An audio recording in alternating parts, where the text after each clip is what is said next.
السلام علیکم۔ فیض بخاری کی کہانی خط۔ کالج کے زمانے میں خطوط لکھنے کا ایک الگ مزہ ہوا کرتا تھا۔ کاغذ کی خوشبو، روشنائی کی روانی اور دل کی بے شمار باتیں جو زبانی نہ کہی جائیں۔ میں اکثر اپنے دوستوں کو ایسے خط لکھتا جنہیں پڑھ کے وہ ہنستے بھی، الجھتے بھی اور کبھی سوچنے مجبور ہو جاتے۔ یہ کہانی ایسے خط کی ہے جو میں نے ایک دوست کو نہ لکھنے کا ارادہ کیا تھا، مگر پھر حالات نے مجھے قلم اٹھانے پر مجبور کر دیا۔ دوست کا نام بشیر تھا۔ ایک سادہ دل اور نیک نیت انسان تھا، مگر بعض اوقات نادانی ایسی حرکت کروا دیتی ہے کہ انسان اپنے سب دوستوں کے سامنے تماشا بن جاتا ہے۔ ایک دن کالج میں اعلان ہوا کہ تمام طلباء کو پرنسپل کے سامنے اپنی رائے تحریری طور پر پیش کرنی ہے۔ بس یہی سے کہانی کی ابتدا ہوتی ہے۔ بشیر نے مجھ سے مشورہ مانگا، میں کیا لکھوں؟ میں نے کہا، بھائی کچھ سیدھی سادی بات لکھ دو، زیادہ فلسفہ جھاڑنے کی ضرورت نہیں۔ مگر اس نے میری ایک نہ سنی اور ایک بڑا طویل، گہرا اور انگریزی زدہ خط لکھنے بیٹھ گیا۔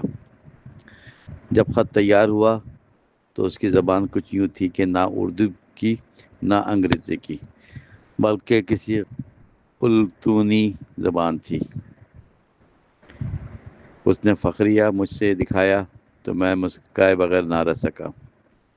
میں نے کہا، بشیر یہ خط تم نے لکھا ہے یا کسی لغت نے تمہاری رہنمائی کی ہے؟ وہ برا مان کر بولا، دیکھا، یہی خط پرنسپل کو سب سے زیادہ پسند آئے گا۔ اب میں چپ رہا اور دل ہی دل میں سوچا کہ اصل تماشا تب ہوگا جب پرنسپل یہ خط پڑھیں گے۔ خط کی ابتدا یوں تھی، محترم جناب پرنسپل، آپ کی ذات علم و دانش کا وہ مینار ہے جس کی روشنی میں ہم اندھیرے مٹاتے ہیں۔ آپ کی حکمت ہمیں وہ سبق دیتی ہے جو کسی فلسفی نے بھی نہ دیا ہو۔ آپ کے قدموں کی خاک ہمارے لیے ایک اکسیر ہے۔ میں نے خط پڑھ کر کہا، بھائی یہ خط ہے یا قصیدہ؟ تم پرنسپل کو استاد مانتے ہو یا ولی اللہ؟ بشیر نے فخر سے کہا، یہی تو انداز ہے خط لکھنے کا، دل جیتنے کے لیے الفاظ کا جادو ہونا چاہیے۔ میں نے پھر سر ہلایا اور چپ رہا۔ اگلے دن جمع پائے گئے۔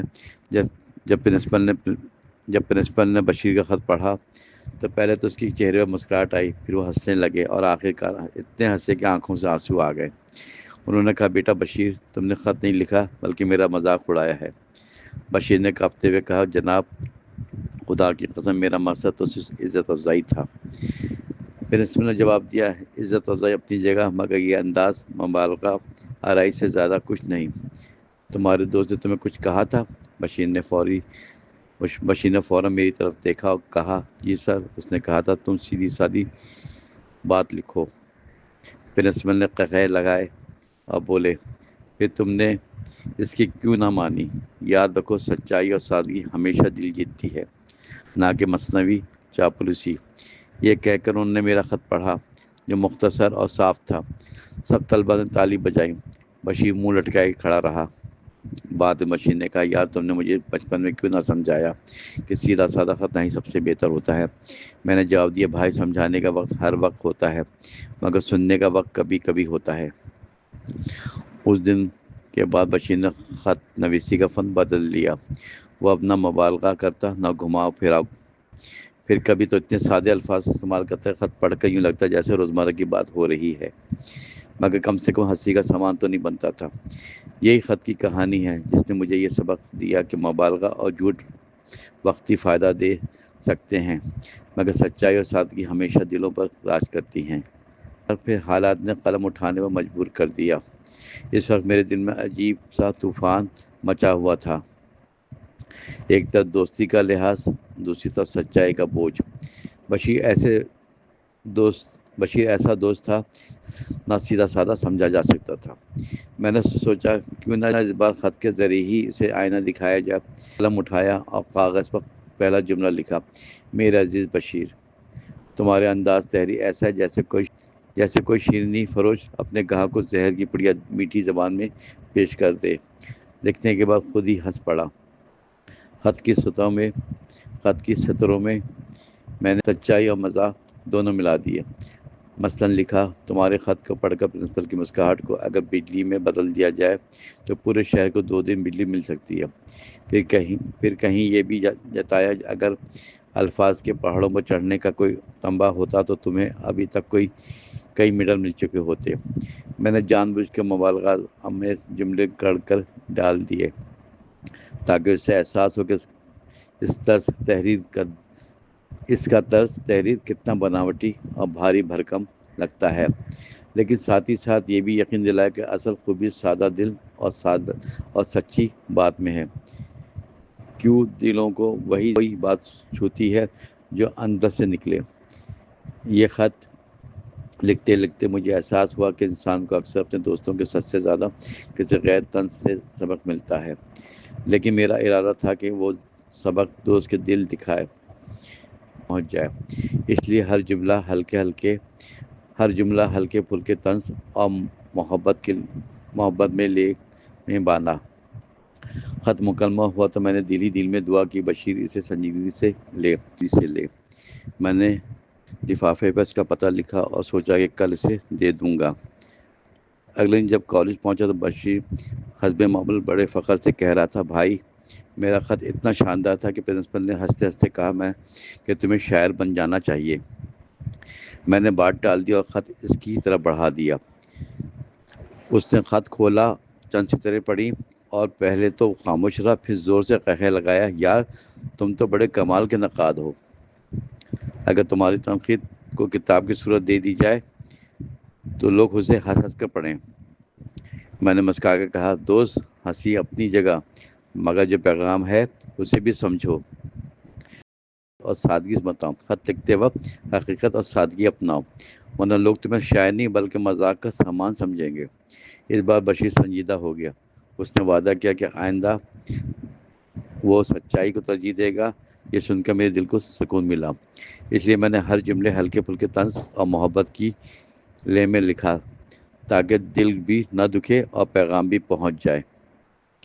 بشیر کو جب میرا خط ملا تو پہلے ہنسا، پھر سوچنے لگا، یوں لگا جیسے پہلی بار اسے اپنے الفاظ کے بوجھ کا اندازہ ہوا ہو۔ چند دن بعد اس نے خود ایک خط لکھ کر دیا۔ اس بار خط پر سادگی کے موتی بکھرے تھے۔ اس نے لکھا، یار میں نے جانا کہ اصل عظمت کسی کی چاپلوسی میں نہیں بلکہ سچائی میں ہے۔ تم نے میرا دل دکھائے بغیر آئینہ دکھایا۔ اس خط نے مجھے حیران کر دیا۔ بشیر کی یہ تبدیلی میرے لیے خوشی سے زیادہ فخر کا سبب بنی۔ وہ اپنا صرف سادہ خط لکھتا ہے بلکہ روزمرہ کے الفاظ میں ایسی مٹھاس بھر دیتا ہے کہ پڑھنے والا خود قریب محسوس کرتا ہے۔ کالج میں بھی لوگ اس کی تعریف کرنے لگے اور وہ مذاق کا نہیں بلکہ مشورے کا مرکز بن چکا تھا۔ پرنسپل نے بھی ایک دن کہا، بشیر تم نے خط نویسی کا نئی راہ دکھائی۔ سادگی اور خلوص نے تمہیں مقبول بنا دیا۔ بشیر نے فوراً میرا نام لیا اور کہا، جناب یہ سب میرے دوست کی رہنمائی کا نتیجہ ہے۔ پرنسپل نے میری طرف دیکھا، مسکرا کر کہا، یقیناً اچھا دوست وہی ہوتا ہے جو تمہیں بغیر سختی کے صحیح راستے دکھائے۔ اس دن کے بعد ہماری دوستی مضبوط ہو گئی۔ ہم اکثر بیٹھ کر خطوط کا تبادلہ کرتے، کبھی وہ مذاق بھر دیتا، کبھی میں طنز کا چٹخارا لگا دیتا، لیکن اب ہر خط میں سچائی اور زندگی کی خوشبو نمایاں ہوتی۔ یہ واقعہ مجھے آج تک یاد ہے۔ میں سوچتا ہوں کہ اگر بشیر نے میری بات کو سنجیدہ نہ لیا ہوتا تو شاید وہ میری عمر مثنوی الفاظ کی دیواروں میں ہی قید رہتا، لیکن ایک خط نے اس کی سوچ بدل دی۔ یہی پطرس بخاری کا سلوک کی اصل روح ہے۔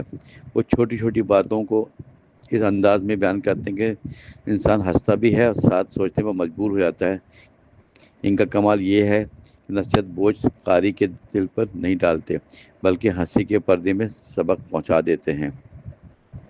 یوں لگتا ہے کہ جیسے اب بشیر نے خط نویسی کو زندگی کا ایک فن اور ذمہ داری بنا لیا ہے۔ وہ پہلے جو الفاظ کے پہاڑ کھڑے کرتا تھا وہ چھوٹی چھوٹی نرم ڈھریاں بنا لیتا ہے۔ جس پر چلتے ہوئے قاری کو کبھی تھکن نہ محسوس ہوتی ہے۔ کالج کے بعد بھی ہماری دوستی برقرار رہی۔ ہم دونوں مختلف شہروں میں جا بسے، مگر خطوط کا سلسلہ جاری رہا۔ میں جب بھی اس کا خط کھولتا ہوں مجھے محسوس ہوتا جیسے سامنے بیٹھا بات کر رہا ہو۔ یہی تو خط کی اصل کامیابی ہے کہ وہ فاصلے کو مٹا کر دلوں کو قریب کر دیتا ہے۔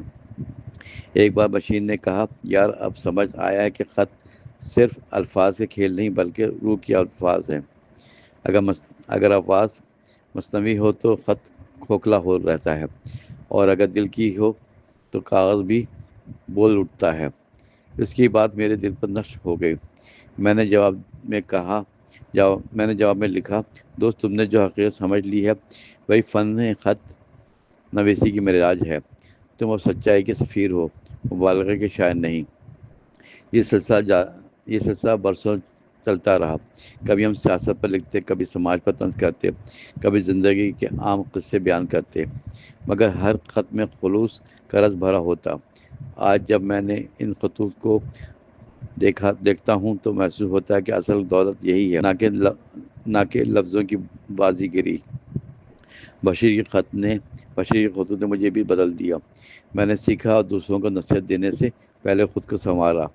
اگر انسان اخلاص کے ساتھ بات کرے تو وہ سیدھے دل میں اترتی ہے۔ آخر میں کہنا چاہوں گا کہ صرف کاغذ پر لکھے جملے نہیں بلکہ دو دلوں کے بیچ وہ پل ہے جو وقت، فاصلہ اور حالات کی سب دیواروں کو توڑ کر محبت کو زندہ رکھتے ہیں۔ یہی سبق بطرس بخاری نے طنز و مزاح میں بار بار دیا ہے۔ ان کی تحریروں میں ہمیں یہی بتاتی ہیں کہ سچائی اور سادگی سے بڑھ کر کوئی حسن نہیں، اور ایک خط اگر محبت اور خلوص سے لکھا جائے تو کتابوں سے زیادہ دلوں پر اثر کرتا ہے۔